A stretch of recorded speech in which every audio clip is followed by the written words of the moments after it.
datang di media pembelajaran online. Selamat pagi, Nama Budaya. Kita ketemu lagi dalam media pembelajaran online Agama Part 11. Ya.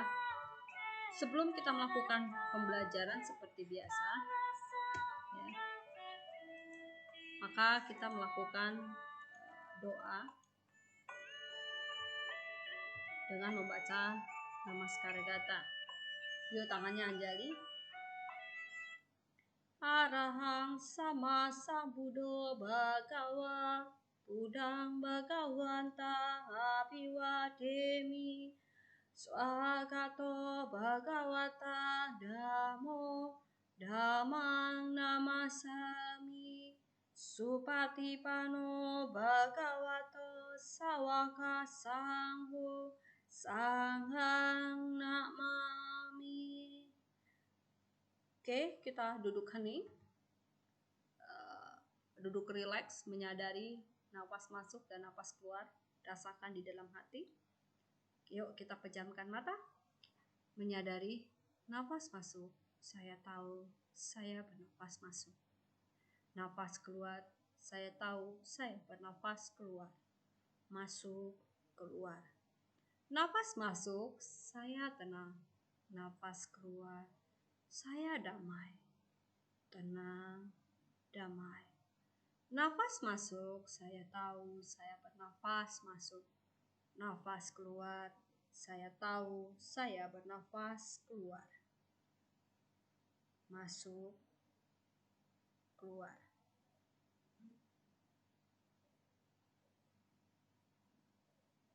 Oke, duduk hening, selesai. Tangannya anjali, kita baca Namaskara. Doa sebelum belajar. Terpujilah Tuhan Yang Maha Esa, para Buddha, para Bodhisattva, Mahasatwa. Aku belajar bukan untuk kesombongan dan keserakahan, tapi untuk mengikis kebodohanku. Semoga aku dapat belajar dengan baik dan benar. Semoga semua makhluk hidup berbahagia. Sadu, sadu, sadu. Oke, materi kali ini kita akan membahas tentang tujuan pembelajarannya adalah dasar-dasar keyakinan, ya. Yang pasti adalah memahami keyakinan. Yang kedua adalah memahami nilai-nilai agama Buddha. Ketiga adalah peserta didik dapat memahami munculnya dasar-dasar keyakinan. Pengertian keyakinan dalam agama Buddha. Kita lihat. Kata serada sebutan dalam bahasa Pali atau bahasa Sanskerta. Serada nggak pakai L ya, atau sadah ya sebenarnya. Yaitu keyakinan, kepercayaan, atau disebut bahasa Inggrisnya adalah confident. Dalam bahasa Indonesia, keyakinan berasal dari kata yakin sebagai sifat yang berarti percaya, tahu, mengerti, sungguh-sungguh, merasakan pasti, tertentu, tidak salah lagi. Yakin juga berarti sungguh-sungguh. Pengertian keyakinan dalam agama Buddha, kita lihat. Keyakinan dalam agama Buddha berarti yakin total terhadap Triratna, Buddha, Dhamma, dan Sangha. Karena Triratna adalah sumber pokok ajaran Buddha yang disebut Sokoguru, agama Buddha, dan dikatakan Triratna adalah jiwa agama Buddha itu sendiri. Kesimpulannya adalah keyakinan atau serada, kesungguh-sungguhan, kepastian, tidak berpaling terhadap konsep-konsep, doktrin atau ajaran yang terkandung di dalam agama Buddha yang bersumber pada Triratna, dan keyakinan terhadap agama Buddha berarti sungguh-sungguh tidak berpaling dengan agama Buddha atau Triratna. Oke, dasar-dasar timbulnya keyakinan terhadap Tuhan Yang Maha Esa kita lihat. Para ahli menetapkan asal-usul timbulnya kepercayaan terhadap agama Buddha itu berbeda-beda. Terhadap Tuhan itu berbeda-beda. Yang satu adalah menurut antropologi. Menurut antropologi adalah kepercayaan manusia terhadap Tuhan berasal dari proses kehidupan masyarakat yang berlangsung secara evolutif. Perubahannya secara lambat seiring dengan penyesuaian alam. Misalnya contoh kayak manusia Paganthropus, Paleojapanicus, itu kan kepercayaan terhadap Tuhan Yang Maha Esa itu mulai berangsur-angsur berubah, ya. Misalnya dari menyembah berhala dan sebagainya, kemudian berubah lagi dan berubah lagi, seperti itu. Itu yang dimaksud dengan antropologi, sesuai dengan alam semesta, penyesuaian dan berlangsung secara evolutif. Kemudian yang kedua adalah menurut ilmu psikologi, timbulnya kepercayaan manusia terhadap Tuhan merupakan kesadaran penghayatan mendalam terhadap alam semesta menyeluruh. Dengan demikian, asal timbulnya kepercayaan manusia terhadap Tuhan berasal dari perasaan batin manusia itu sendiri yang digerakkan oleh sifat alamiahnya. Itulah yang disebut dengan psikologi. Kita lihat bentuk-bentuk kepercayaan kepercayaan terhadap Tuhan. Di sini ada dinamisme. Apa dinamisme itu? Tuhan dalam dinamisme digambarkan sebagai sesuatu kekuatan.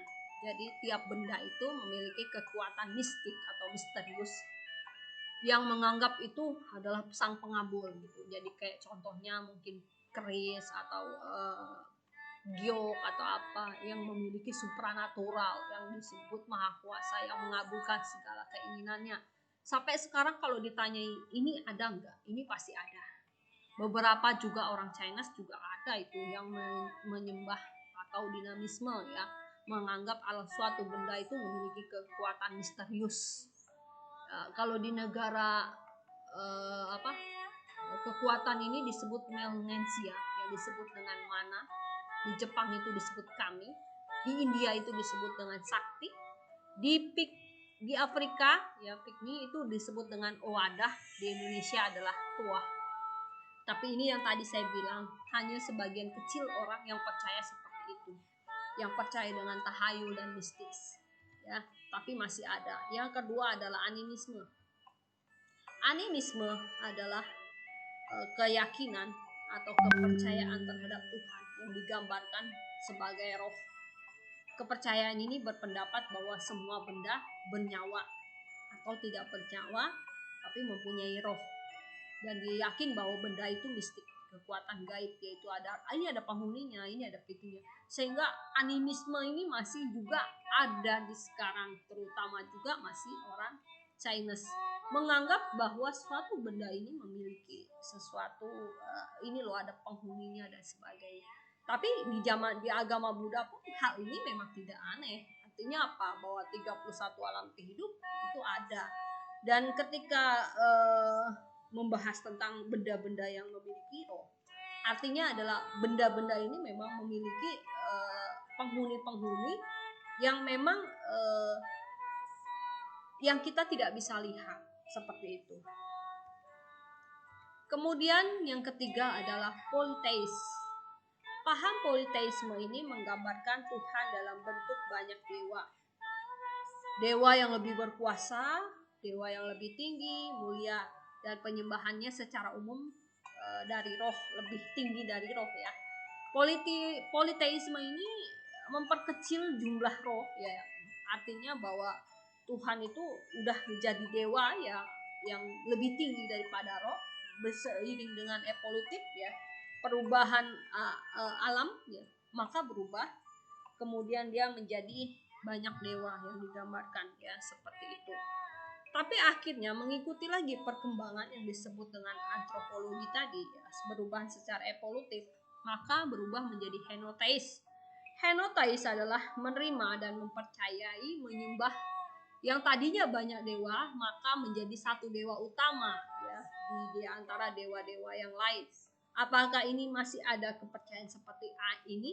Ya, tadi saya bilang cenderungnya sekali bahwa orang Chinese, Tionghoa percaya bahwa dewa-dewa itu memiliki filosofi, memiliki kronologis yang sangat berperan, sehingga mereka mempercayai dewa tertingginya siapa. Ya, kita temui contoh di kelenteng. Di kelenteng itu ada satu dewa atau satu tempat dewa itu yang paling ditinggikan, atau bahasanya tuan rumah dari penghuni dewa yang lain, gitu. Sehingga menjadi satu dewa, tetapi dewa-dewa yang lain tidak menutup kemungkinan untuk dihormati atau dipuja, ya. Inilah gambaran bahwa kepercayaan-kepercayaan yang sulit dipahami menjadi dipahami dalam menyembah benda-benda seperti ini, dan ini masih ada ya. Kemudian yang kelima adalah monoteis. Monoteis itu juga perubahan secara evolutif. Setelah lihat banyak dewa, maka perubahannya adalah dia percaya terhadap Tuhan. Dewa-dewa lagi sudah tidak disembah ya. Ini yang disebut dengan monoteis, menyatakan bahwa Tuhan itu ada cuma satu di seluruh manusia dan dijadikan di alam semesta ini. Ini loh. Jadi dari dinamisme, kemudian animisme, kemudian henoteisme, kemudian politeisme dan monoteisme, itu perkembangan secara evolutif yang tidak bisa kita hindari ya. Dari berubah dan melanjutkan bahwa hanya ada satu Tuhan. Sampai sekarang di Indonesia ini juga hanya ada satu Tuhan, yaitu Tuhan kamu, Tuhan saya, yaitu sama, cuma ada satu gitu. Kemudian deisme. Deisme adalah menurut deisme Tuhan berada jauh di luar alam semesta atau di luar alam ya, yang bersifat transenden. Transenden itu contohnya gini, ini kipas angin, anginnya nggak bisa dilihat tapi bisa dirasakan. Itulah yang disebut dengan transenden. Tidak imanen, diyakini berjalan sendiri dengan peraturan yang sempurna. Next, kita bahas ketujuh, yaitu panteisme. Panteisme adalah menyatakan bahwa Tuhan adalah terdapat di seluruh alam semesta atau kosmologi. Tuhan berada di kosmologi alam semesta ini yang imanen atau yang dipercayai dengan iman ya. Kemudian teisme. Teisme ini adalah dalam teisme Tuhan hanya satu di alam, tetap bergantung dan membutuhkan Tuhan. Kita semua membutuhkan Tuhan. Ini di dalam konsep teisme. Lanjut di naturalisme. Naturalisme adalah alam ini berdiri sendiri, beredar, beroperasi menurut sifatnya yang terdapat di dalam dirinya sendiri, menurut kodratnya, yaitu menurut hukum sebab musabab. Yang ke-10 adalah ateisme. Nah, ini masih banyak yang penganut ateisme, tapi tidak memungkinkan bahwa orang ateisme adalah moralnya tidak baik. Justru yang orang ateisme adalah moralnya memiliki yang baik, karena dia percaya bahwa dia perbuatan baik yang dilakukannya adalah hasil dari dia sendiri gitu. Tapi yang tidak mengakui bahwa Tuhan itu memang nggak perlu. Ini parahnya sekali, bahwa di orang Indonesia memerlukan adanya Tuhan, sedangkan ateis sudah nggak perlu Tuhan. Yang penting jalan dengan sendirinya. Kita baik ya baik, kita nggak baik ya nggak baik gitu kan. Kemudian 11, agnostisisme. Agnostisisme adalah ajaran mengatakan bahwa rasio atau akal budi manusia tidak sanggup memperoleh kepastian adanya Tuhan, karena kita nggak tahu itu Tuhan seperti apa. Dan Tuhan mungkin akan ada, tetapi tidak bisa diketahui secara positif. Yang ke-12 adalah fideisme. Terakhir ya. Fideisme ini mengatakan bahwa hanya imanlah yang mampu memberikan kepastian tentang adanya Tuhan. Rasio tanpa iman tidak mampu mengatakan apapun juga tentang Tuhan. Maka di dalam konsep fideisme ini bisa nyangkut ke agama yang lain yang percaya bahwa tanpa iman tidak akan bisa merasakan adanya Tuhan. Inilah di manakah kita agama Buddha berada. Anda bisa memahami kepercayaan Tuhan terhadap apa yang setelah nanti kita akan pelajari. Intinya adalah bahwa Tuhan di dalam agama Buddha tadi, kesimpulannya adalah tidak menjelma, tidak dilahirkan, mutlak, absolut, yang tidak bisa dapat didefinisikan dalam bentuk apapun tentang Tuhan. Jadi kesimpulan yang saya kembali ya dari uraian di atas, diketahui bahwa sebenarnya keyakinan terhadap Tuhan yang Maha Esa itu berbeda-beda. Oleh karena itu, usaha untuk menyamakan keyakinan tentang Tuhan bagi manusia atau orang atau agama adalah tidak mungkin, sehingga kita hendak memahami konsep ketuhanan yang berbeda-beda ini supaya dapat memiliki keyakinan yang kuat dalam konsep ketuhanan sendiri. Sekalipun berbeda-beda dan tampak adanya hal-hal yang bertentangan, terdapat pula hal-hal yang sama, yaitu Dia adalah yang mutlak, yang rahasia, yang mengatasi duniawi, dan yang ada tanpa diciptakan. Itulah konsep di agama Buddha, bahwa kesimpulan Tuhan di dalam agama Buddha kita tidak dapat mendefinisikan dalam bentuk apapun. Oke, kita akhiri pertemuan kita. Nanti kita akan ketemu lagi di part 12 untuk membahas tentang masih berkaitan dengan agama. Sekian, terima kasih dan namo buddhaya.